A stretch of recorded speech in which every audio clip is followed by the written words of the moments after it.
সব নবীকে আল্লাহ একটা করে দোয়া দিয়েছেন, নবী দোয়া করলেই কবুল। সব নবীরা ওই দোয়া করে ফেলেছে দুনিয়াতে। বিশ্বনবী বলেন আমি করি নাই, আমি দুনিয়ার বুকে কঠিন বিপদে পড়েও কোনোদিন করি নাই। আমি আমার স্পেশাল দোয়াটা কিয়ামতের দিন আমার গুনাহগার উম্মতকে সুপারিশের জন্য রেখে দিয়েছি। আজকে আমি তোমার দরবারে দাঁড়িয়ে কিয়ামতের দিন ওই দোয়াটা করছি, আল্লাহ আমার যে উম্মতের হৃদয়ে যাররা পরিমাণ ঈমান আছে, আমার একটা উম্মতকেও তুমি জাহান্নামে ঢুকাতে পারবা না।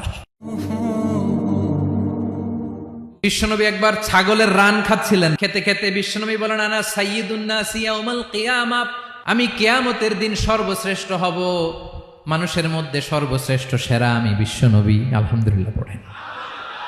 বিশ্বনবী বলেন সেদিনটা বড্ড ভয়ঙ্কর, সেদিন কেউ কারো কোনো উপকারে আসবে না, বন্ধু বন্ধুর কাজে আসবে না, স্ত্রী স্বামীর উপকারে আসবে না, স্বামী স্ত্রীর উপকারে আসবে না, পীর সাহেব মুরিদরে বাঁচাতে পারবে না, মুরিদ পীর সাহেবরে বাঁচাতে পারবে না, নেতা কর্মীর পরিচয় দিবে না, কর্মী নেতার পরিচয় দিবে না, ভাই বোনকে চিনবে না, বোন ভাইকে চিনবে না, বাবা তার সন্তানকে চিনবে না, মেয়েকে দেখে মা দৌড়ে দৌড়ে পালাবে।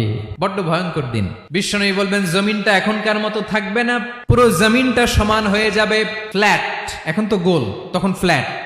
সবাই এক জমিনের উপরে দাঁড়াবে, সূর্যটা মাথার কাছে চলে আসবে, সূর্যের গরমে মানুষের মাথার মগজ গলে গলে কানের ছিদ্র নাকের ছিদ্র দিয়ে বেয়ে বেয়ে পড়বে। সবাই হয়রান পেরেশান ক্লান্ত শ্রান্ত। মানুষগুলো বলবে বাঁচার কোনো উপায় নাই।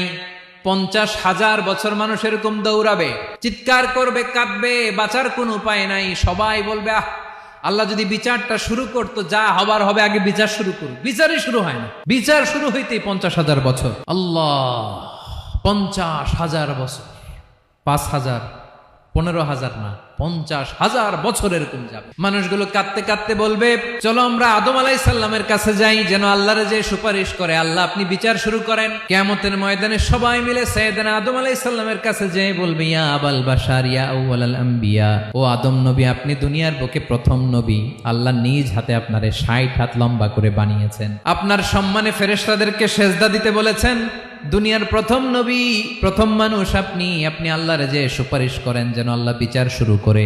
আদম আলাইহিস সালাম বলবেন আমি পারবো না, কারণ আল্লাহ আমাকে একটা নিষিদ্ধ গাছের কাছে যেতে নিষেধ করেছিল, আমি ভুল করে এই গাছের ফল খেয়েছি। নাফসি নাফসি, আজকে আমার কি হবে আমি জানি না, আমি বড় লজ্জিত। আমারে যদি আল্লাহ জিজ্ঞেস করে কেন খাইছিলাম, আমার কোনো উত্তর নাই, তোমারে বাঁচামো কেমনে আমি? নবীরা থারথার করে কাঁপবে সেদিন। আদম আলাইহিস সালাম বলবেন আমি পারবো না, মাফ করো আমাকে, আমি পারবো না, ওই যে ভুল করে গন্ধম খেয়ে ফেলেছি, নিষিদ্ধ গাছের ফল খেয়ে ফেলেছে, আমি বড় লজ্জিত।